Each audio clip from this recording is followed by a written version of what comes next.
देखिए class 10th का जो पद है, चलिए क्लास 10th का जो हिंदी है गोदोली भाग 2, उसमें जो पद है अति सुधो स्नेह को मार्ग है मोह अश्वाहिनी लौबर से, एक कविता का पूरा नाम है। इसकी जो कवि है वो घनानंद जी है। क्या है? घनानंद जी। उन्हीं के बारे में आज हम लोग पढ़ेंगे। सबसे पहले आप इस कविता का सारांश को समझिए कि सारांश का, और क्वेश्चन दिया हुआ है आपको सारांश में, है ना। तो सबसे पहले हम आपको सारांश समझा देते हैं। है देखिए, तो सारांश का क्वेश्चन दिया हुआ है क्या? देखिए ना 7 नंबर क्वेश्चन है ना, कविता का सारांश अपने शब्दों में लिखे, है ना। है कि नहीं है क्वेश्चन? तो अगर हम सारांश पहले पढ़ लेते हैं तो फायदा क्या होगा, कविता को आराम से समझ गए तो क्वेश्चन आंसर आराम से कोई भी बना सकते हैं। ठीक है, तो पहले हम 7 नंबर क्वेश्चन बताएंगे, फिर 1 से बताएंगे। ओके, क्यों बता रहे हैं, समझ में आ रहा है? चलिए, क्वेश्चन है जो अति सुधो स्नेह को मार्ग है, जो घनानंद जी का जो कविता है उसमें क्या कहना चाह रहे हैं कवि का? क्या हर कविता का कुछ अर्थ होता है, कुछ विशेष थीम होता है। क्या इसका थीम है, क्या उद्देश्य है? अति सुधो स्नेह को मार्ग है सवैया है, एक क्या है? सवैया है में घनानंद जी स्नेह मार्ग का प्रस्तावना रखते हुए कहते हैं कि प्रेम का रास्ता अत्यंत सरल और सीधा है। वो रास्ता कहीं भी टेढ़ा मेढ़ा नहीं है और ना ही उस पर चलने वाला चतुराई की जरूरत है। प्रेम का मार्ग सरल है, सीधा है, टेढ़ा मेढ़ा नहीं है। जब हम किसी से, ईश्वर से या व्यक्ति से, पशु पक्षी से, जीव से प्रेम करते हैं तो उसमें दिमाग नहीं लगाया जाता है। जैसे दोस्ती है किसी से, तो ये नहीं देखा जाता है कि कितना घाटा है, क्या नफा है, क्या दिमाग लगाना, क्या चतुराई है, ऐसा नहीं सोचा जाता उसमें। बस दोस्ती है, प्रेम है, घाटा नफा, इसमें दोस्ती में घाटा नफा नहीं होता है। घाटा नफा व्यापार में होता है। इस रास्ते पर वही चलते हैं जिन्हें ना अभिमान होता है, ना किसी प्रकार की झिझक होती है। ऐसे ही लोग निसंकोच प्रेम पथ पे चलते हैं। प्रेम पथ पे चलना इतना आसान नहीं होता है। प्रेम पथ का मतलब होता है किसी से घृणा नहीं करना, किसी से द्वेष नहीं करना, किसी से झगड़ा नहीं करना, सिर्फ अच्छा से बात करना, अच्छा से बर्ताव करना, समाज में शांति बनाए रखना, दूसरों के हित के बारे में सोचना, ऐसी बातें होती हैं। ऐसा सब नहीं कर सकता है, क्योंकि सभी लोग, ज़्यादातर लोग स्वार्थी होते हैं। उसको अपने से मतलब होता है, दूसरों से ज़्यादा मतलब नहीं होता है। और जिन लोगों को सिर्फ दूसरों से मतलब नहीं होता है, सिर्फ अपने से मतलब होता है, वो लोग कभी भी प्रेम नहीं कर सकते हैं और प्रेम मार्ग पे नहीं चल सकते। प्रेम मार्ग पे चलने वाला व्यक्ति जो होता है निश्चल होता है, वो छल कपट उसको नहीं आता। जिसको छल कपट आता है, चतुराई आता है, वो कभी भी प्रेम नहीं कर सकता है। प्रेम मार्ग उसके लिए सही है, वो भी नहीं करे, वो प्रेम मार्ग पर चल ही नहीं सकता है। घनानंद जी कहते हैं कि प्यारे, यहाँ एक ही जगह से दूसरे की, एक ही की जगह है, दूसरों की नहीं। पता नहीं प्रेम करने वाला कैसा पाठ पढ़ते हैं कि मन लेते हैं, मन लेते हैं लेकिन छटाक नहीं देते। वो दूसरों का हित सोचते हैं मगर उसके बदले में कुछ चाहते नहीं हैं। प्रेम करने वाला व्यक्ति कभी भी अपेक्षा नहीं करता है कि हमको इसके बदले में ये मिलेगा। जब तुम ये सोचते हो कि इसके बदले में हमको ये मिलने वाला है, तो ये प्रेम नहीं है, व्यापार होता है, वो बिजनेस हो गया कि भैया 10 रुपया दो, 10 रुपया का नमक लो, ये तो व्यापार हो गया। प्रेम करने वाला ये नहीं सोचता है कि क्या मिला और क्या खोया, क्या पाया। मन में श्लेष अलंकार हैं जिससे भाव की महानता और भाषा की सौंदर्यता दुगुनी हो गया है। मन का मतलब ये हो गया कि एक विशेष भावना मनुष्य को जो एक दूसरे से प्रेम करने की सिखाती है, वो मन की बात ना हो, यहाँ पे हो रही है। मोह अश्वाहिनी लौबर से, अगला दूसरा नीचे जो है 2 पाठ है इसका। पहला है अति सुधो स्नेह को मार्ग है, दूसरा नंबर इसका पद है मोह अश्वाहिनी लौबर से। इसमें घनानंद जी कहते हैं कि मेघ के माध्यम से अपनी वेदना को व्यक्त करते हैं कि मेघ, हे मेघ, हे काले काले बादल, हे मेघ, कि मेघ के माध्यम से अंतर वेदना को व्यक्त करते हैं। उनके अंदर में जो दिल में जो दर्द है उसको व्यक्त करते हैं। बादलों ने परहित के लिए शरीर धारण किया है। बादल जो बना है वो अपने लिए नहीं बना है, बरसता है, बादल बरसते हैं, फसलों को पानी मिलता है, जीव जंतु पानी पीते हैं। बादल ये नहीं कहता है कि हम अपना पानी खुद पिएंगे। उसका शरीर ही क्यों धारण किया है? दूसरों के लिए। वृक्ष अपने लिए सही धारण नहीं करता है, वो अपना कुछ भी ले नहीं लेता है। वो फल तुम ही खाओगे, लकड़ी तुम ही खाओगे, सूख जाएगा तो डेस्क बेंच तुम ही बनवाओगे। पौधे को तो उसके बदले में कुछ चाहिए, परोपकारी वृक्ष होते हैं। उसी प्रकार से बादल जो शरीर व्यक्त प्रदान करते हैं वो अपने लिए नहीं करते हैं, सॉरी दूसरों के लिए, समाज सेवा के लिए करते हैं। वे अपने आंसुओं की वर्षा के एक समान सभी पर करते हैं। वो जो बादल है बरसता है, उसके आंसू निकलते हैं और सब पे समान वर्षा होती है। ये नहीं दिखता कि गरीब है अमीर है, अमीर के छत पे ज़्यादा बरसते हैं, गरीब के छत पे कम बरसेंगे, ऐसी कोई भावना उसको नहीं होती है, समान बरसते हैं। पुनः घराना जी बादलों से कहते हैं, तुम जो जीवनदायक हो, कुछ मेरे हृदय की भी सुध ले लिया क्या करो। तुम तो जीवनदायक हो, सबको जीवन दे, तो मेरी भी तो थोड़ा हाल पूछ लिया करो, कुछ मेरे हृदय की भी तो सुन लिया करो, कभी मुझ पे भी तो विश्वास करो, मेरे आंगन में अपने रस की वर्षा करा दो। इस प्रकार से कवि बादल को अपनी वेदना को बताते हैं, कहते हैं कि थोड़ा मेरी भी बात सुन लिया करो। अब बात आती है क्वेश्चन में, अब कविता समझ में आ गया आपको क्या है। अब हम क्वेश्चन देखते हैं, क्वेश्चन नंबर 1 के बारे में बात करते हैं। कहा कवि प्रेम मार्ग को अति शुद्ध क्यों कहा है, इस मार्ग की विशेषता क्या है। कवि प्रेम मार्ग को अमृत के समान पवित्र और मधुर बताए हैं।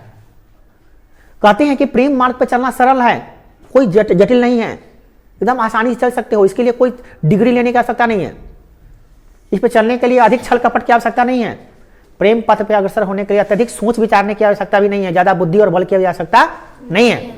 प्रेम की भावना से आसानी से ईश्वर की प्राप्त किया जा सकता है। और भगवान को प्राप्त करना है, धरती पे भगवान से मिलना है, भगवान के सानिध्य प्राप्त करना है, तो एक ही मार्ग है, वो है प्रेम मार्ग। गुस्सा में, अहंकार में, पैसा के बल में, रूप के सौंदर्य में हम बहुत सुंदर है, हम बहुत पैसा वाला है, हम बहुत बल वाला है, ये सब बन के तुम कभी भी भगवान को प्राप्त नहीं कर सकते हो। भगवान को प्राप्त करने के लिए तुमको यह अहंकार छोड़ना पड़ेगा कि मैं कुछ हूं, तभी जाके तुम ईश्वर को प्राप्त कर पाओगे और ईश्वर तुम्हारा सानिध्य प्राप्त करेंगे। भगवान कभी भी अहंकारी व्यक्ति को साथ में नहीं लेते हैं। इसको अहंकार है, छल है, कपट है, द्वेष है, उससे भगवान प्रेम नहीं करते हैं। प्रेम करने वाला व्यक्ति के अंदर ये सब नहीं होनी चाहिए। प्रेम में सर्वस्व देने की बात होती है, लेने की बात कुछ होती ही नहीं है। हम सब कुछ मेरा तुम्हारा है, बट तुम्हारा कुछ भी मेरा नहीं है, ऐसी भावना जितनी आ जाएगी तो समझो तुम प्रेम मार्ग पे चल रहे हो। प्रेम में प्रेमी बेहिचक निसंकोच भाव से, सरलता से, सहजता से प्रेम करने वाले एकाकार कर लेते हैं। कोई उसमें नहीं होता है 2-5, कोई भेदभाव नहीं होता है, सब बैठे एकाकार कर लेते, अपना लेते हैं। इसमें दो मिलकर एक हो जाते हैं, दो जिस्म और एक जान होते हैं। देखने में भले दो व्यक्ति होते हैं परंतु वो एक ही होते हैं। इसमें दो मिलकर एक हो जाते हैं, दो भिन्न अस्तित्व नहीं बल्कि एक पहचान स्थापित हो जाती है। एक ही पहचान स्थापित होगी कि तुम हो और वो है, दोनों मिला के तुम हो। प्रेम एकता, सहिष्णुता और भक्ति मार्ग का एक रास्ता होता है बहुत बड़ा। भगवान की भक्ति न पंडाल से, न मूर्ति से, न डीजे से होता है, न वेद मंत्र के उच्चारण से होता है।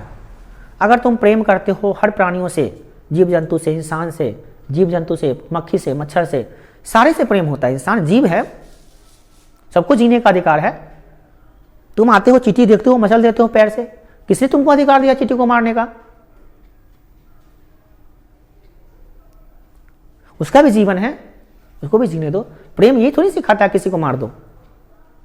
प्रेम यह सिखाता है कि दुनिया में जितने भी लोग हैं सबको जीने का अधिकार है, सबको धरती पर रहने का अधिकार है। तो प्रेम में आकर ही, प्रेम मार्ग पर आकर ही दुनिया को तुम भगवान को प्राप्त कर सकते हो, ईश्वर को प्राप्त कर सकते हो।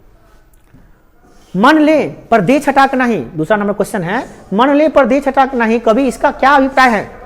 कराए मन माप तौल की दृष्टि से अधिक वजन का सूचक, जबकि छटाक बहुत ही कम अल्पता का सूचक होता है।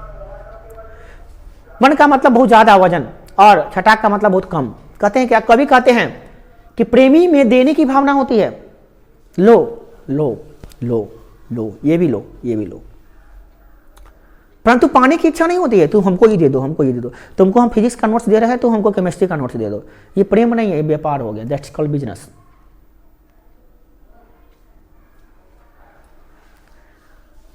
ये बिजनेस है, प्रेम नहीं है।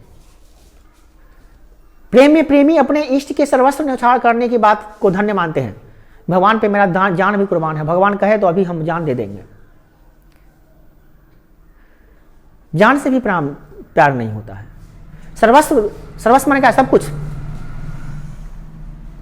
न्यौछावर कर देना, मतलब उस पर त्याग देना को धन्य मानते हैं। इसे संपूर्ण समर्पण का भाव उजागर किया गया है। प्रेम के बदले लेने की आशा बिल्कुल नहीं है। तो प्रेम में कभी भी, जब कभी भी तुम्हारे दिमाग में ये आए कि हम उसको फलाना चीज दिए हैं तो चिल्लाना चीज हमको देगा, तो समझ जाओ कि तुम उससे प्रेम नहीं कर रहे हो, ये व्यापार कर रहे हो। कल तुमको हम पेन दिए थे 2 दिन लिखने के लिए, तुम भी हमको आज पेन दो 2 दिन लिखने के लिए, तो ये प्रेम नहीं है, व्यापार हो गया, बिजनेस कहते हैं उसको। प्रेम तो वह होता है जो तुमको हम दे दिए मगर तुमसे कभी उपेक्षा ही नहीं किए कि तुम हमको कुछ दे दो। पेड़ तुमको फल देता है, आम देता है, कभी कहता है कि तुम हमको कुछ दे दो? बोलो, वो प्रेम होता है। बादल वर्षा बरसती है, सबका बादल के वर्षा से सब आदमी धन्य हो जाते हैं, पीते हैं पानी, कभी वो कहता है कि हमको ये दे दो? सूर्य की रोशनी सब पे बरसती है, सब पे पड़ती है, क्या वो कहते हैं कि कभी हमको ये दे दो? चांदनी चांद की रोशनी सब पे पड़ती है, क्या वो कभी कहते हैं कि हमको ये दे दो? वायु हवा जो चलती है, कभी वो कहते हैं कि वो दे दो? नदी की पानी बहती है, कभी कहते हैं कि हमको ये दे दो?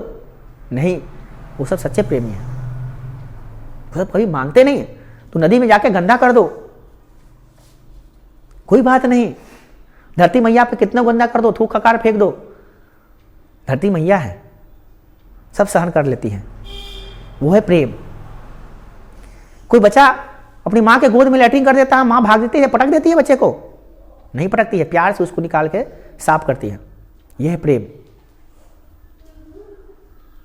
ने मां कहती है कि तुमको बचपन से इतना कुछ कर दिए हैं तो हमको ये दे दो? नहीं, दिया हुआ तुम्हारा जो किडनी है, आंख है, नाक है, मुंह है, जितनी भी चीजें हैं सब किसकी है? मां के दिया हुआ है ना? तुम्हारी मां ही ने दी है तुमको। कभी कहती है तुम अपना आंख दे दो? देंगे क्या? तुम्हारा किडनी खराब होगा तो अपना किडनी लगा के दे देंगे तुमको, है कि नहीं? बोलो, तुम्हारा किडनी खराब हो जाएगा तो तुमको किडनी मांगेगी वो? नहीं, वो अपना किडनी निकाल के तुमको दे देंगे, मगर तुम अगर उसका किडनी खराब हो जाएगा तो मुझे किडनी नहीं मांगेगी ना। हमारा बच्चा की किडनी मर जाए क्या, कितना जिंदगी है, मर जाएंगे।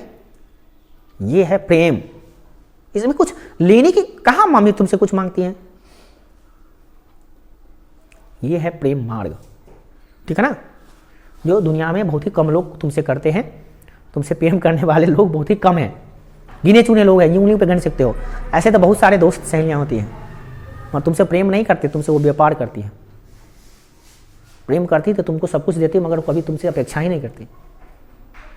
कितने लोग हैं इस धरती पे जो करेंगे? नहीं करते। द्वितीय छंद में संबोधित है क्या में, क्या क्यों है? द्वितीय छंद में किसे संबोधित है और क्यों? द्वितीय छंद में बादल को संबोधित किया गया है। इस मेघ की अनुनिक्ति के माध्यम से विरह वेदना को अभिव्यक्ति किया गया है कि मेघ का वर्णन इसलिए किया गया है कि मेघ विरह वेदना में अश्रुधारा प्रवाहित करती है, जीवंत उदाहरण है उसका। प्रेमी और प्रेमासुओं के विरल धारा को के माध्यम से प्रेम प्रकट करता है, इससे निश्चल और स्वार्थहीनता होता है। बादल भी उदारवश दूसरों के परोपकार के लिए अमृत रूपी जल का वर्षा कराता है। प्रेम के हृदय रूपी सागर में प्रेम रूपी अथाह जल होता है, जिसके इष्ट के निकट पहुंचते ही आवश्यकता है। बादल को कहा जा रहा है कि तुम परोपकारी हो। इस प्रकार सागर के जल को अपने माध्यम से जीवनदायिनी जल के रूप में वर्षा कराते हो, उसी प्रकार मेरे प्रेम आंसुओं को भी मेरे इष्ट के लिए, उसके जीवन के लिए प्रेम सुधा रस के रूप में बरसाओ। विरह वेदना से भरे अपने हृदय की पीड़ा को मेघ के माध्यम से अत्यंत कलात्मक रूप से अभिव्यक्त किया जा रहा है। कवि का कहना है कि बादल तुम परोपकारी हो, तुम में परोपकार है, तुम दूसरों के लिए जीवन धारण किए हो। मेरी भी वेदना है ईश्वर तक पहुंचने की, प्रेम है, पहुंचा दो, मेरी भी संदेश को पहुंचा दो। तुम तो सब आंगन आंगन में जल बरसाते हो और सब आंगन आंगन में लोगों को कृतार्थ करते हो, जल देते हो, सबकी प्यास बुझाते हो, धरती की प्यास बुझाते हो। थोड़ा मेरे लिए भी कुछ कर दो, ये कहने के काम कर रहे हैं। कौन?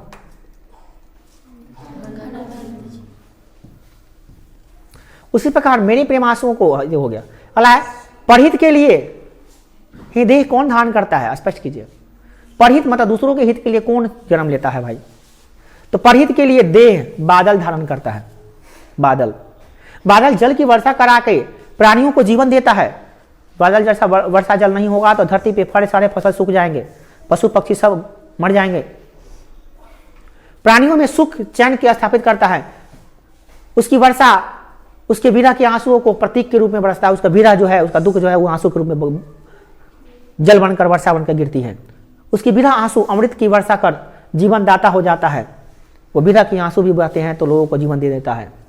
बादल शरीर धारण करके सागर को जल अमृत बनाकर दूसरों के लिए एक एक बूंद समर्पित कर देता है। अथाह सागर होते हैं, उस जल का भंडार होते हैं बादल में, और बरसते हैं धरती पर, पूरा एकदम पानी पानी कर देते हैं। और वही पानी से दुनिया को क्या मिलता है? जीवन मिलता है। जल ही जीवन है, जल के बिना तो जीवन ही नहीं है। हमको आपको प्यास लगता है, चापाकल चला लेते हैं। वही चापाकल कहाँ चल रहा था गर्मी में जब वर्षा नहीं हो रही थी, तो जैसे 2-3 दिन बारिश हुआ तो देखे फटाफट चलने लगा। वो सर्वस्व न्यौछावर कर देता है। बादल में कुछ भी नहीं लेता। बादल कुछ लेता है क्या आपसे? नहीं लेता है। निस्वार्थ भाव से वर्षा कराता है कि नहीं कराता है? कभी स्वार्थ है उसका कुछ कि हमको ये दे देगा? प्रणवा के खेत में बरसा देते हैं, कुछ हमको दे देगा। अचिलना के नहीं बरसाते हैं खेत में, वो बहुत दुष्ट है। दुष्ट हो या ज्ञानी हो या अज्ञानी हो, सबके खेत में समान वर्षा होती है कि नहीं? कभी पक्षपात करता है? वो तो हवा का झोंका होता है कि कहीं कहीं ज्यादा कहीं कम गिर जाता है ना। तो बादल कभी भी किसी के साथ अन्याय नहीं करता है। तो परोपकारी है कि नहीं है? कभी कहां अपने आंसू की पहुंचाना चाहते हैं? कभी अपनी प्रेयसी सुजान के लिए विरह वेदना को प्रकट करते हैं। कवि की प्रेमिका का नाम है सुजान, वो उससे बिछड़ चुकी है। उसी की वेदना में कहते हैं कि ये बादल, मेरे आंसू तो उसके आंगन तक पहुंच नहीं सकते हैं, कृपया करके तुम बादल बनके मेरे आंसुओं को लेकर मेरी प्रेमिका के आंगन में बरसो और बताओ कि उसकी प्रेमी जो है ना, उसकी याद में कितना तड़प रहा है। कभी अपनी प्रेमिका के लिए ऐसा बोले हैं बादल को, क्योंकि वो अपनी याद में व्यथित है। व्यथा की आंसुओं में पेशी को भिगो कर देना चाहता है कि मेरी जो दुख है, विलाप है, दर्द है, वो मेरी प्रेमिका तक तो पहुंचे। ऐसा ना कि मैं रोते रहूं और उसको पता भी नहीं चले। कम से कम उसको पहुंचे तो सही कि हम बहुत प्रेम करते हैं उससे। आंसू से प्रेसी को भिगा देना चाहते हैं। वह उसके निकट आंसुओं को पहुंचाकर अपने प्रेम की आस्था को शाश्वत रखना चाहते हैं। वो बताना चाहते हैं कि हम तुमसे सच्चा प्रेम करते थे, कोई दिखावा नहीं था। That is called true love. और हमको चाहत नहीं है कि तुम मेरे पास आ जाओ, तुम जहां भी हो खुश रहो, यही मेरी चाहत है। परंतु इतना तो पता होना चाहिए कि तुम्हारी यार में कोई रो रहा है, इतनी तुमको पता होनी चाहिए। तो ये बताने के लिए बादल से आग्रह करते हैं कि तुम सब पे कल्याण करते हो, थोड़ा मेरे पे भी ध्यान कर दिया करो। यहां एक से दूसरी आंख नहीं, इसका अर्थ क्या है? कछु मोड़िए पी ये परसों, इसका मतलब क्या है? दोनों का अर्थ बताना है। पहला जो पद है यहां एक की दूसरी आंख नहीं, इसका मतलब क्या? प्रस्तुत पंक्ति हिंदी साहित्य के पाठ्य पुस्तक कवि घनानंद द्वारा रचित अति सुधो सुने को मारा गया पाठ से ली गई है। इसके माध्यम से कवि प्रेम प्रेयसी का एक कार्य करते हुए कहते हैं कि प्रेम में दो की पहचान अलग अलग नहीं होती है, दो आदमी नहीं होते हैं उसमें, बल्कि दोनों मिलकर एक हो जाते हैं। देखिए एक हो जाते हैं, अब देखो पढ़िए समझ में आएगा। यहाँ एक के दो की आंख नहीं, दो नहीं होता है, वहां पे एक हो जाता है। जब प्रेम करता है दो आदमी और सच्चा प्रेम करता है तो दो आदमी होता ही नहीं, वो एक हो जाता है। ओके, समझ में आ रहा है बात? प्रस्तुत पंक्ति में घनानंद जी अपनी प्रेमिका सुजान को संबोधित करते हुए कहे हैं कि सुनो, यहाँ अर्थात मेरे प्रेम के लिए सिवा तुम्हारे कोई चिन्ह नहीं है। मेरे जीवन में तुम हो, सिर्फ तुम हो, और तुम्हारे सिवा कोई नहीं है न रहेगा। तो ये एक सच्चा प्रेमी का पहचान होता है। मेरे हृदय में मात्र तुम्हारा ही चित्र अंकित है, दिल में बसा है फोटो तुम्हारा, कहाँ जाए बेचारा, खोए हुए हैं तुम्हारी यादों में। इस तरह से कुछ अपने प्रेम को व्यक्त कर रहे हैं। ठीक है, प्रस्तुत पंक्ति कभी कोई यह लालसा नहीं है कि प्रेमिका से मिले, ऐसी कोई लालसा उनको नहीं है। बस इतना चाहते हैं कि बस दुख को मेरे समझो और तुम जहां रहो खुश रहो। ये बहुत बड़ी बात है। प्रस्तुत पंक्ति हिंदी अगला जो पंक्ति है आपका यहाँ पे, ये पंक्ति क्या कर रहा है? कछु मोड़िए पिए ये परसों, इसका मतलब क्या है? प्रस्तुत पंक्ति हिंदी साहित्य के पाठ्य पुस्तक कवि घनानंद द्वारा रचित मोह आसमानी लव बर्ड से, याद करिएगा। देखिए दोनों में अलग अलग हो रहा है, उसका क्या लिया गया है? प्रस्तुत पंक्ति कहां से ली गई है? अति सुधो स्नेह को मारा गया, वहां से सुधो है, सुधो जो अति सुधो स्नेह को मारा गया वहां से ली गई है। और ये कहां से ली गई है? मोह आसमानी लव बर्ड से। दूगो है, दूगो में याद रखिएगा, दोनों में से कौन में से कह रहा है? इसका दो पार्ट ना है। मोह आसमानी लव बर्ड से पाठ से उद्धृत है। प्रस्तुत पंक्ति के माध्यम से कवि परोपकारी बादल से निवेदन करते हैं कि मेरे हृदय के पीड़ा को भी थोड़ा स्पर्श करो, थोड़ा महसूस करो, थोड़ा फील करो और वहां तक पहुंचा दो जहां तक हम चाहते हैं। मेरी प्रेमिका के तक सुजान के आंगन में जाकर बरसा दो और बरसा दो, कहो कि ये तुम्हारा प्रेमी का आंसू है जो बरस रहा है मेरे माध्यम से, मेरे दुख को, दर्द को बता दो मेरी प्रेमिका को। इस तरह से कवि कहते हैं। प्रस्तुत व्याख्यान प्रस्तुत कवि कहना चाहते हैं, अब इसको लिखने की जरूरत यहाँ पे नहीं, पाठ का समझ ही गए हैं। तो एक तरह से क्वेश्चन समाप्त हुआ पाठ भी समाप्त हो गया। बंद कीजिए। अब बताइए